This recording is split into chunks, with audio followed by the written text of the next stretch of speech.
সিরাজগঞ্জের শাহজাদপুরের পর্জনা ইউনিয়নের চরবাসরা গ্রামে বিয়ের দাবিতে কলেজ ছাত্রের বাড়িতে অনশন করছে দশম শ্রেণীর এক ছাত্রী। 12 নভেম্বর মঙ্গলবার বিকেল থেকে বিয়ের দাবিতে এ অনশন পালন করছে ওই তরুণী।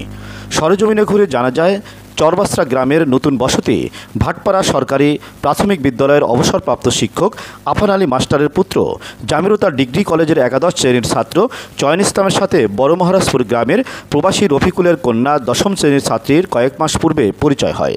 এর জের ধরেই দুজনের মাঝে মন দেওয়া নেওয়া এবং গভীর প্রেমের সম্পর্ক গড়ে ওঠে। বিষয়টি জানাজানি হলে স্কুল ছাত্রীর পরিবার প্রেমিক চয়নের সাথে সম্পর্ক ছিন্ন করার জন্য চাপ প্রয়োগ করে। এক পর্যায়ে প্রেমিক চয়ন স্কুল ছাত্রী প্রেমিকার সাথে মোবাইল সহ সার্বিকভাবে যোগাযোগ বন্ধ করে দেয়। এতে বিপত্তি বাধে স্কুল ছাত্রী প্রেমিকার। দীর্ঘদিন প্রেমিক চয়নের সাথে যোগাযোগ না থাকায় বাধ্য হয়ে মঙ্গলবার বিকেলে প্রেমিক চয়নের বাড়িতে আসে। এদিকে প্রেমিকার উপস্থিতি টের পেয়ে বাড়ি থেকে পালিয়ে যায় কলেজ ছাত্র চয়ন। খবর পেয়ে স্কুল ছাত্রীর পরিবারের লোকজন তাকে বাড়িতে ফিরিয়ে আনতে গেলেও বিয়ের অবস্থানে অনড় স্কুল ছাত্রী। প্রেমিক চয়নের সাথে বিয়ে না দেওয়া পর্যন্ত অনশন চালিয়ে যাওয়ার ঘোষণা দিয়েছে ওই স্কুল ছাত্রী। বিষয়টি এলাকায় দারুণ চাঞ্চল্যের সৃষ্টি হয়েছে। বলো। আমি চয়নকে ভালোবাসি। চয়নকে? হ্যাঁ, তো কবে সম্পর্ক কতদিনের?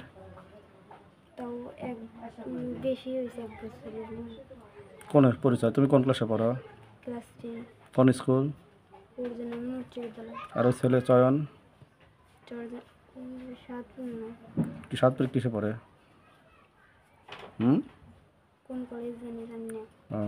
পরিচয় কেমনে ওর সাথে তোমার? এমনি দেখা হয়েছিল।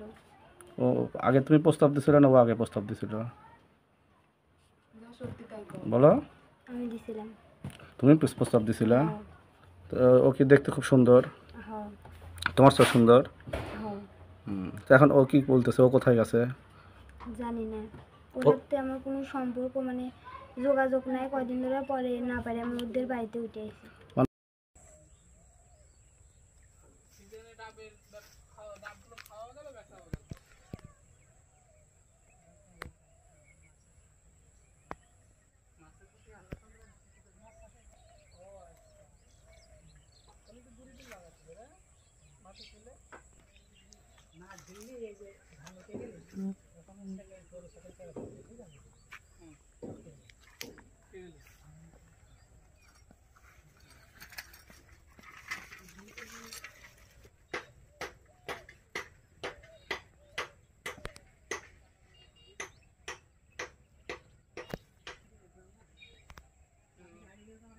ওই যে আমরুল্লাহ, ওই যে ব্রিজের নিচে একটা আছে না?